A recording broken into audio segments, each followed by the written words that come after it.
Bienvenidos mis queridos marginados, efectivamente un nuevo video. Hoy vamos a platicar sobre la historia del cine mexicano. Efectivamente este canal, bueno, como ustedes saben, va dedicado un poquito al cine.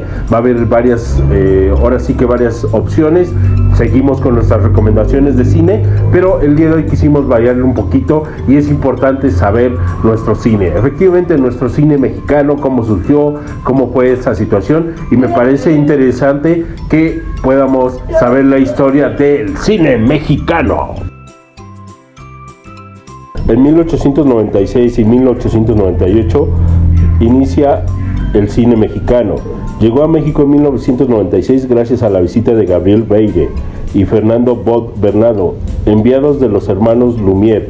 Ellos realizaron una función cinematográfica al interior del castillo de Chapultepec, presencial por el presidente Porfirio Díaz y su familia, miembros de su gabinete.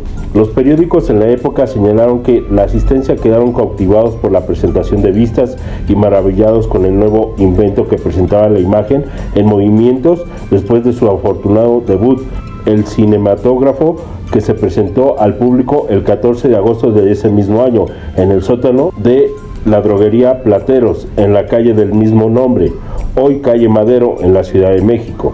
México fue el primer país continental americano que disfrutó del nuevo medio, ya que la entrada del cinematógrafo a los Estados Unidos había sido bloqueada por Thomas Alva Edison. Si bien es posible que debido a que el presidente Porfirio Díaz o su gobierno tenía una buena amistad con el gabinete de Francia, en ese momento los padres del cine prefirieron a México para que fueran el primer país americano en presenciar este medio. A principios del mismo año, Thomas Hartmann y Franz Jacques habían desarrollado en Washington D.C. el Vistacope, un aparato similar a cinematógrafo. Edison había conseguido comprar los derechos de Vitascope y pensaba en lanzarlo al mercado con el nombre de Biograph. La llegada del invento de Lumière significa la entrada de Edison a una competencia que nunca antes había experimentado. En 1896, Gabriel Beire filmó al presidente de la República paseando a caballo en el bosque de Chapultepec, un cortometraje documental franco-mexicano de 70 segundos en el cual grabó entonces el presidente de México, Porfirio Díaz, montando a caballo junto a algunos ministros de su gabinete. Esta es la primera película grabada en México. El mismo año, Beire lanzó un cortometraje titulado Un duelo a pistola en el bosque de Chapultepec, que causó conmoción en su tiempo, debido a que el público aún no diferenciaba la realidad de la ficción. Sin embargo, ninguno de estos cortometrajes se produjeron en México. Sí se grabaron en el país, pero se editaron y se crearon en la totalidad en Francia.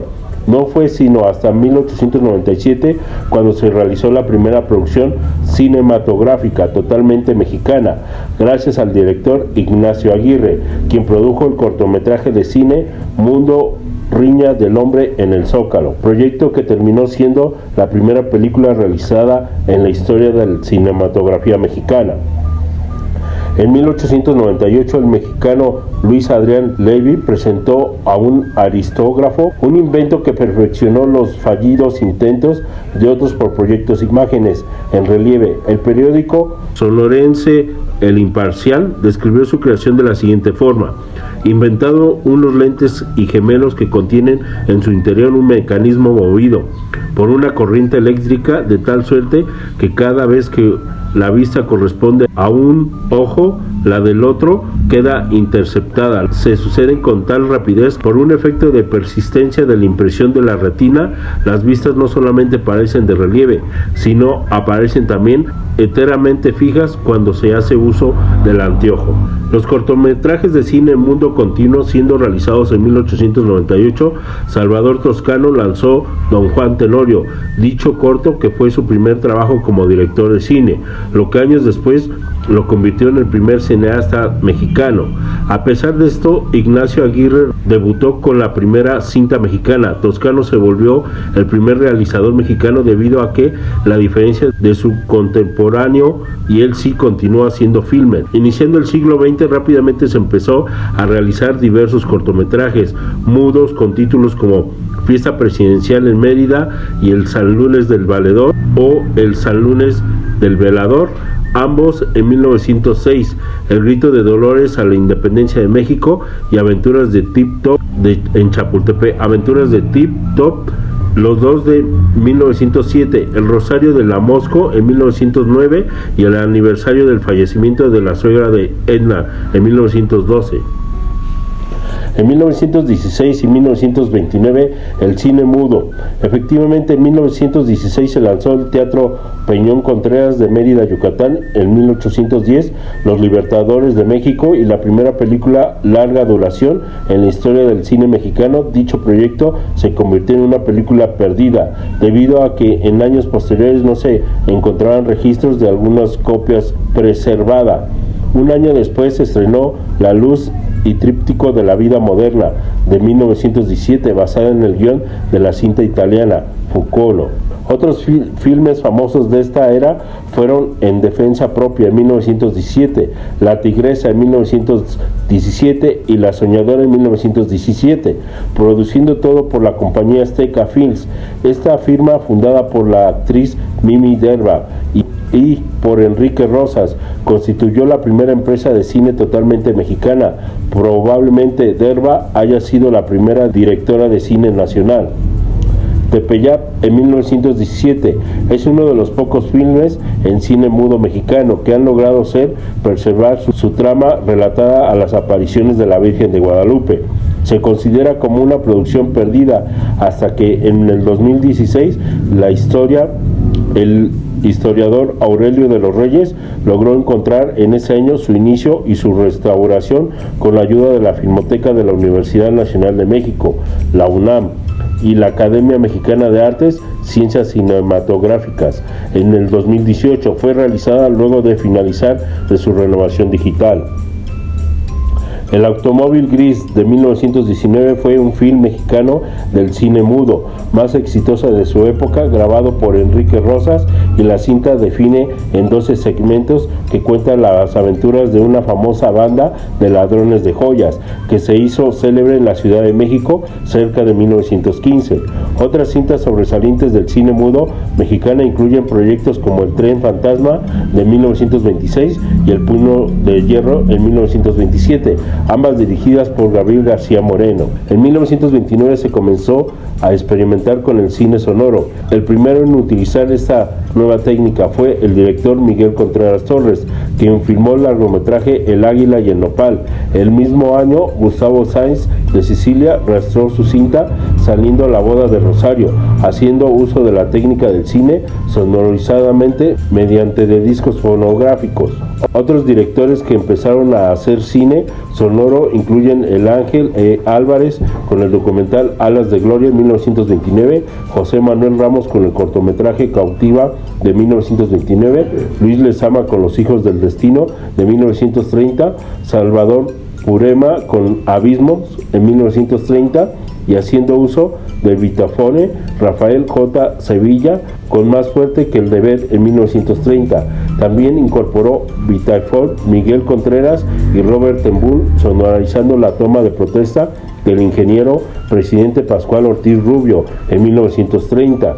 Nuevamente Miguel Contreras con la Corporación Mexicana y de Estados Unidos, Soñadores de Gloria de 1930, Gabriel Soria con Revista Excelsior en 1930, Charles Amador con el cortometraje El Inocente en 1930 y el largometraje Terrible Pesadilla en 1931, y una vez más Miguel Torres con el cortometraje parcialmente sonorizado Citari y la película Contrabando, ambas de 1931. Sin embargo, no fue sino hasta el último año que se realizó la primera cinta sonora mexicana exitosa, Santa, una producción dirigida por el actor español Antonio Moreno. Dicho filme fue el primero en el que se incorporó la técnica sonido directo, grabando una banda sonora paralela a las imágenes de la misma película. Esta técnica fue creada en 1929 por el ingeniero en electrónica José de Jesús Rodríguez Ruelas, conocido como Joselito Rodríguez, que realizó ensayos con sonido óptico entre 1927 y 1929, que inventó un aparato de grabación de sonido óptico para cine muy ligero y práctico. El invento se bautizó Rodríguez Sound Recording System y revolucionó el embrionado sistema para obtener la sincronía perfecta entre la imagen y el sonoro en el cine. El apoyo de un equipo entrenado en Hollywood por la filmación de Santa en 1932 no fue casualidad, obediencia a todo un plan para establecer una industria cinematográfica mexicana, mismo que incluye la fundación de la Compañía Nacional Productora de las Películas. Esta empresa adquirió unos estudios de cine existentes desde 1920. Se estableció como la compañía de cine más importante del país. La decisión de importar a casi todo el personal de la filmación se hizo con la idea de asegurar el éxito financiero de la película. El ambiente intelectual mexicano se encontraba dividido entre la revolución y el socialismo. La revolución rusa en 1917 había impreso una huella tan importante como la Revolución Mexicana en el pensamiento de algunos intelectuales del país. México vivía el esplendor del muralismo, un movimiento estético con una carga ideológica de izquierda que nunca se ocultó en este ambiente. No es extraña la tendencia que se sigue al cine mexicano, una vez establecida la base de las industrias cinematográficas nacionales, políticas y arte, apuntando hacia la revolución como el tema principal, y ese fue el camino que se siguió a la nueva industria.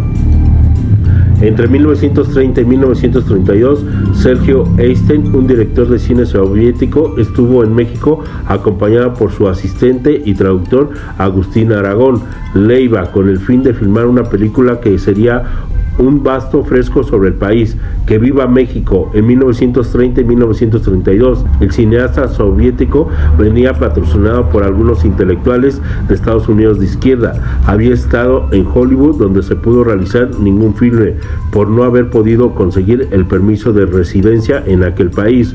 Su proyecto no pudo ser porque los patrocinadores de Einstein la retiraron financieramente y se quedaron con el material filmado.